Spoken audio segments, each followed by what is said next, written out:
Hola, hola, hola. Okay, y'all. So hopefully everything goes okay today. I just gotta get my stuff. That's it. So anyway, this person that's helping me, her name is Jessica. I'm gonna tell y'all why she might think that she know me. I had a student named Jessica. Like I only had like out of my whole teaching career, I've only had two white students.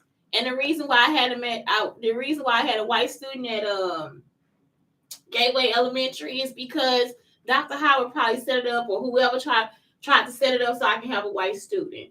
The only reason I probably had a white student at what is it, Albert Johnston, is because they probably set it up for the white student to be there. That's it. Like it ain't nothing else going on for real. So really, I only had like one white student, which was Jessica. I don't know if they set that up too, but Jessica, that's the only one.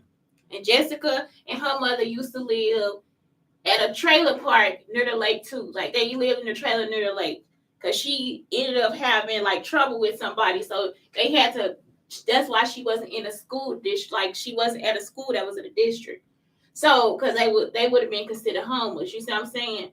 So I didn't get the idea from them. It's just like I always, if y'all, they've been still. I'm talking about they just stole everything. So somebody got the paper somewhere. So when I was in high school, I wrote a paper about not wanting to live like everybody else do. I didn't want to have a picket fence and a house and all this stuff. I didn't want to live like that because I wanted to be a nomad. So it would make sense for me to get a RV or something to live in. I actually was gonna buy a house in Cahokia, and this man talked me out of buying it. That was when I first got my first teaching job here. He was like, "No, don't buy a house right now. You too young. All this different stuff." If I would have bought the house, I would have been able to rent the house. The house was great. Like the person fixed the house up, all this different stuff. I was like, I should buy that house. It was small. It's a little small house in Cahokia, like it's at the end of a street or something like that. So anyway, the person fixed it up really nice, and I was thinking, well, I could just rent the house and make some money, and I could travel. You see what I'm saying? It wasn't that I want to live in. It's just I wanted to have something to buy. So the man got on the phone and started telling me don't buy the house and all this different stuff. I mean, completely talked me out of buying the house. I ended up moving to Texas. You see, so I'm pretty sure he probably bought the house and rented it himself because they was just trying to run game on everybody they could. So that's it. Like it's just like I just am at the point where how many times do y'all have to follow me and how many dope fiends do y'all know? Because I don't do drugs. I never have. I don't know who y'all think I am. I don't know what this is. And it's just like, I can't. Now I see how y'all kill people. This is actually how they kill people. Like, if you in a group of people and you don't know who they are. This morning when that girl told me that, she said, Gateway is for convicts. I was like, for real? So these people actually kidnapped me and my child and they put me in a place for convicts. I don't even have a record. Like I don't have anything on my like I don't have a record. You gonna put me in a fucking mental institution for convicts? Yeah, I'm talking about they can't even come up with the truth. And every time it's like they try to do that spirit stuff, like they trying to take over your body and all that stuff. It's not a joke. Like these people are actually doing this stuff. And I think y'all need to go to jail. Not go to jail. Y'all need to go straight to hell. They need to kill y'all. Like it's like if you really doing this stuff, you gotta die. Like how else do you stop? Because they don't want to stop. It's like, why would I now be back at this shelter? Now you want to do this stuff again. Don't nobody want to go through that stuff with you. And I'm talking about Sister Davis is probably one telling them she didn't told the girl to come ask me for the drink. This stuff's so stupid. It's just little stuff from a school, y'all. Just from a school. And it's like, what do I own a school or something? If y'all gotta come after me every fucking time I go somewhere, do I own a school? You see what I'm saying? If you got people coming from Texas to mess with me, do I own a school? You understand what I'm saying? You don't know nothing about me. If you gotta mess up all my jobs, do I own a school or what? I ain't about to have these retarded people working with me. Y'all not gonna be there. I'm trying to make sure you go to jail. Miss Peters, Donna Woods, Cynthia Peters, Donna Woods, Leslie Washington. I'm trying to make sure you go to jail. Mr. Gray, Don, Lucy. Y'all gotta go to jail. This ain't nothing. And then I gotta sue everybody. I gotta sue P. Diddy. Whoever working for him, that's all me. I'ma sue y'all. I did not give y'all permission to have my image or nothing. Nothing from me. I'm talking about, oh, y'all crazy.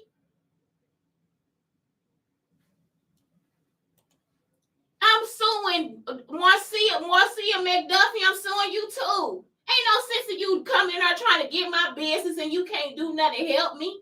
You done ran a background check. Ain't nothing about my son on background check. Why when you trying to say, let's go pick up your son? You see what I'm saying? You in here trying to start an argument so I can get put out of a shelter. Y'all do the most ghetto.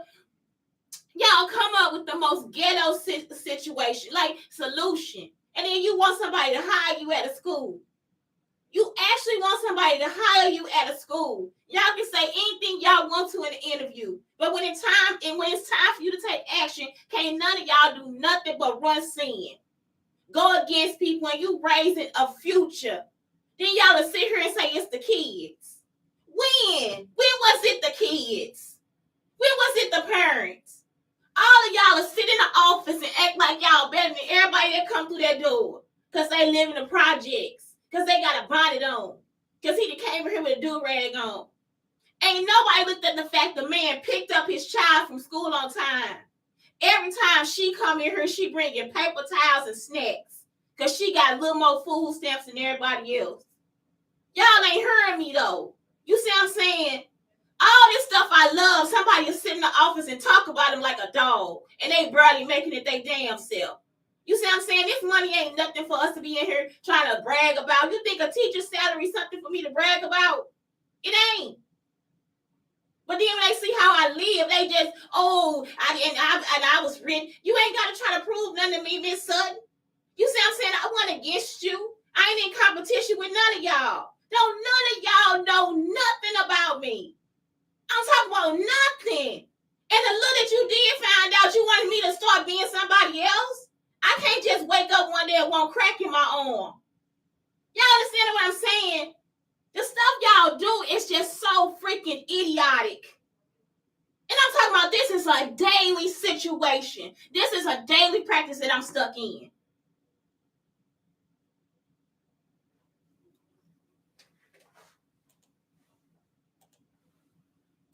Yeah, I'm talking about when I was little. This is how I found out Barry Gordy and Diana Ross was my godparents.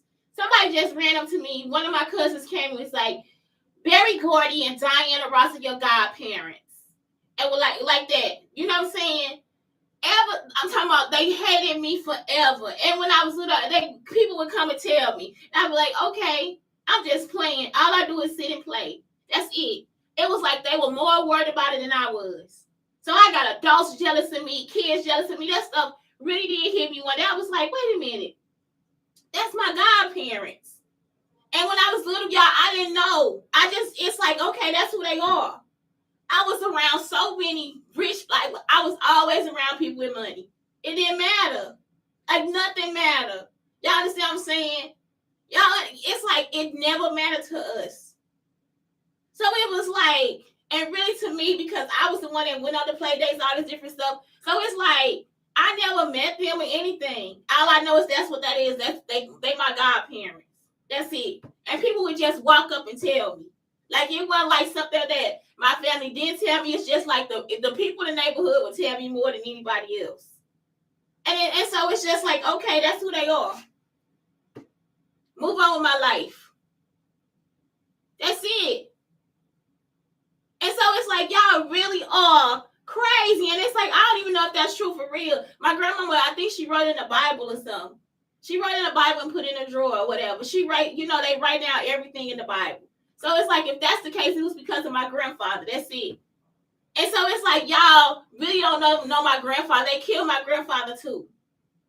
I can't even say that my family died naturally because my grandfather was just like really happy, a joyous person. He was really dark skinned. He loved me too. The other person that was helping me, he was an albino man. And my cousin's family have albino in there. And I'm talking about they ain't never done nothing against me either. So it's like when I'm looking at y'all and y'all just doing all this stupid stuff, where do you get it from? Like, who is telling you these lies? Who do you think I am? And that's the other thing. Y'all don't know how close all of us are. Whether they was my enemy or my friend, we still like we like ace, boom, coon, baby. So whatever it is y'all trying to get into, whoever y'all trying to sneak down here and be, you can't beat them because we already know everybody. That's where y'all done messed up at. And if we don't know them, they can be like, oh no, that's such and such. We gonna check with him and see who that is. Y'all see what I'm saying? Like, we ain't playing. Whether it be East St. Louis or St. Louis, Missouri, we not joking. Y'all see what I'm saying? It's like y'all really be on some wild out stuff. Ain't nobody out here trying to be with no spirits and all that. This ain't Louisiana.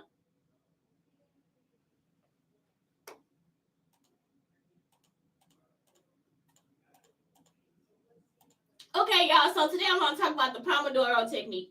I like it. I didn't even know I do this. So you get a to-do list and a timer. So you have a to-do list and a timer. You set your timer for 25 minutes and you focus on a single task until the timer rings. When I have a lot of stuff to do in the project, it's something that I do too. Like if it's like today, like I might want to write and I get excited and want to do everything at the same time. So I might want to watercolor. I might want to write.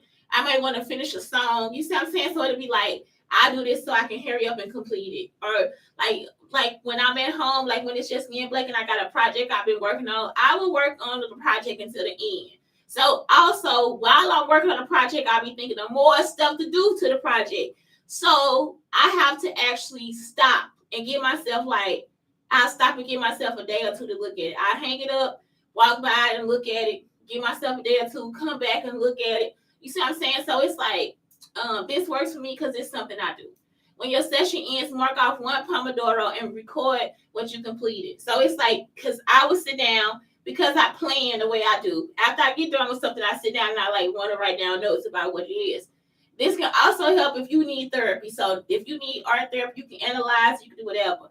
Then enjoy a 5-minute break. After 4 Pomodoros, take a longer, more restorative 15 to 30-minute break. So you see what I'm saying? So it's like, that's how you break down complex projects.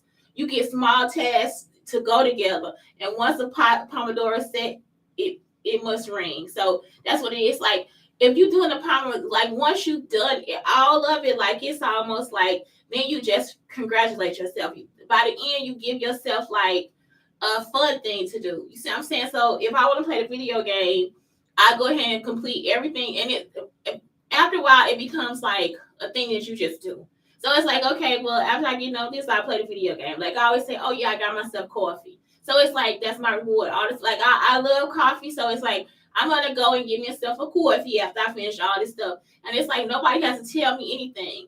But I was explaining to somebody this morning, I was like, I have been doing this stuff since I was young. Like I always got up, created a dance, made a song with the dance while I did the song, wrote a movie. You see what I'm saying? Like this was just stuff that I did every day with this person that was helping me. So it wasn't like he had to tell me to do anything. It's just like, let's do this. Like, okay, on this one, let's do this. And it's like, I'm just excited about it. And then when I get to see it, it's like, oh my God, he did it. Like, you know what I'm saying? Like, what? Are you serious? Like, I see this on TV. So it's like, I don't know how to explain anything to y'all about just how to leave me alone. But if I had a gun, I'd kill y'all.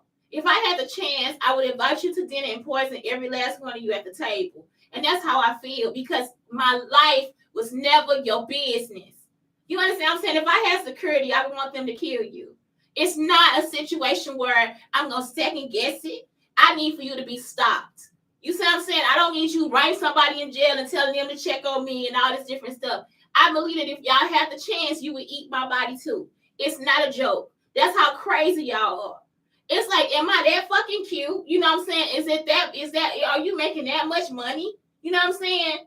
So it's just like, I'm at the point that, like I said, I think it's like Stockholm syndrome, but it's not. It's like I'm actually a murderer. You understand what I'm saying? I actually could become a fucking serial killer. Y'all understand what I'm talking about? And it would be justified because nobody is helping me. The police are even stalking me. You understand? Like, it's like, when do I get help and get y'all away from me? Y'all, I gotta go. That's it. I think I was gonna talk about like your fall glow, all this stuff, self-growth. Let me do it real quick. First thing, girl, stop apologizing. If I said I want you dead, I'm not joking. I'm not apologizing for it. If you're a piece of shit that's following me, you're a piece of shit. If you're a greasy bastard that's following me, if you're trying to see me naked or trying to see me having sex or anything, you a nasty motherfucker. Y'all need to die. You got these dope fiends out here trying to argue with me. They not even on my level. She shouldn't even be in the same fucking room with me.